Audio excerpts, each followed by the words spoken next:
Hello guys, ഇത് ഏത് pudding ആണെന്ന് അറിയാനല്ലേ നിങ്ങൾ ഇത്രയും ദിവസം കാത്തിരുന്നത്? നിങ്ങൾ റെഡിയല്ലേ? നമുക്ക് സ്റ്റാർട്ട് ചെയ്താലോ? പാൻ വെച്ചു, ഫ്ലെയിം ഒന്ന് ഓൺ ചെയ്തു. ഇനി നമുക്ക് ഓട്സ് ഒന്ന് ചൂടാക്കിയെടുക്കാം. റോസ്റ്റ് ചെയ്തെടുക്കേണ്ട ആവശ്യമില്ല, ജസ്റ്റ് ഒന്ന് ചൂടാക്കി കിട്ടിയാൽ മതി. പാൻ ചൂടായി, ഓട്സ് ഇട്ടു. നിങ്ങൾക്കിപ്പോ മനസ്സിലായി കാണും ഇത് ഏത് പുഡിംഗ് ആണെന്ന്. അതെ, ഓട്സ് പുഡിംഗ്. ഈ പുഡിംഗ് നിങ്ങൾ നേരത്തെ കഴിച്ചിട്ടുണ്ടോ?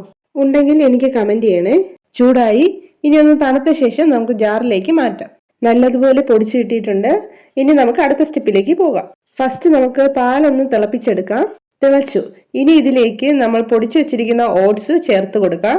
ഇവിടെ ഒരു പ്രത്യേക കാര്യം നിങ്ങൾ ശ്രദ്ധിക്കണേ. ഓട്സിന്റെ ക്വാണ്ടിറ്റി എന്ന് പറയുന്നത് പാലിന്റെ കാൽഭാഗമേ വരാൻ പാടുള്ളൂ. കൂടുതലായി കഴിഞ്ഞാൽ പുഡിംഗ് കുറച്ചും കൂടി കട്ടിയുള്ളത് പോലെ തോന്നും. നല്ല സോഫ്റ്റ് പുഡിങ്ങിനായിട്ട് കാൽഭാഗം ചേർക്കുന്നതായിരിക്കും നല്ലത്. ഓട്സ് വെന്ത് തുടങ്ങിയിട്ടുണ്ട്. നമുക്ക് ഇതിലേക്ക് കാഷ്യൂവും പിസ്തയും ചേർത്ത് കൊടുക്കാവുന്നതാണ്. നട്ട്സ് നിങ്ങളുടെ ഇഷ്ടാനുസരണം ചേർക്കാവുന്നതാണ്. ഇനി നല്ലതുപോലെ ഒന്ന് മിക്സ് ചെയ്തെടുക്കാം. അടുത്തതായി ഇതിലേക്ക് കുറച്ച് മിൽക്ക് മെയ്ഡ് ചേർത്ത് കൊടുക്കാം. അടുത്തത് അറിയാലോ, മിക്സിംഗ്. നിങ്ങളുടെ മധുരത്തിനനുസരിച്ച് മിൽക്ക് മെയ്ഡ് ചേർത്ത് കൊടുക്കാം. പഞ്ചസാര വേണ്ട, അതിന്റെ ആവശ്യമില്ല. നെക്സ്റ്റ് നമുക്ക് ഇതിലേക്ക് കസ്റ്റർഡ് പൗഡറും മിൽക്കുമായി ചേർന്ന മിക്സ് നമുക്ക് ഇതിലേക്ക് ചേർത്ത് കൊടുക്കാം. ഞാനിവിടെ വാനിലയുടെ ഫ്ലേവറാണ് എടുക്കുന്നത്. ഇനി അടിയിൽ പിടിക്കാതെ ഒരു 3 മിനിറ്റ് നേരം ഇളക്കിക്കൊണ്ടേയിരിക്കണം. കട്ടകളില്ലാതെ അടിയിൽ പിടിക്കാതെ നല്ലതുപോലെ വേവിച്ചെടുക്കണം. ഒരു കാര്യം പറയാൻ മറന്നു. പൊടിച്ച ഓട്സ് പാലിൽ ചേർക്കുമ്പോൾ കട്ടയാവാൻ ചാൻസ് ഉണ്ട്. അത് ഇളക്കിക്കൊണ്ടിരിക്കുമ്പോൾ മാറിക്കോളും. എനിക്ക് ചെറുതായി ഒന്ന് കൈ കഴിക്കുന്നുണ്ട്. സാരമില്ല കേട്ടോ, പുഡിംഗ് കഴിക്കുമ്പോഴേക്കും അത് മാറിക്കോളും. അങ്ങനെ 3 മിനിറ്റ്സ് കഴിഞ്ഞിട്ടുണ്ട്. കുറുകി സോഫ്റ്റായി വെന്ത് വന്നിട്ടുണ്ട്. ഇതാണ് കറക്റ്റ് പാകം. കുറച്ചൊന്ന് തണുക്കണം. ആ സമയത്ത് വേറൊന്ന് സെറ്റ് ചെയ്യാനുണ്ട്. ജാറിൽ കുറച്ച് ഗ്രേപ്സും കസ്റ്റേർഡ് ആപ്പിളും എടുത്തിട്ടുണ്ട്. ഇത് നമുക്കൊന്ന് അടിച്ചെടുക്കാം. വെള്ളം ചേർക്കാതെ വേണം ഇത് അടിച്ചെടുക്കാൻ. പ്രത്യേകം ശ്രദ്ധിക്കണം.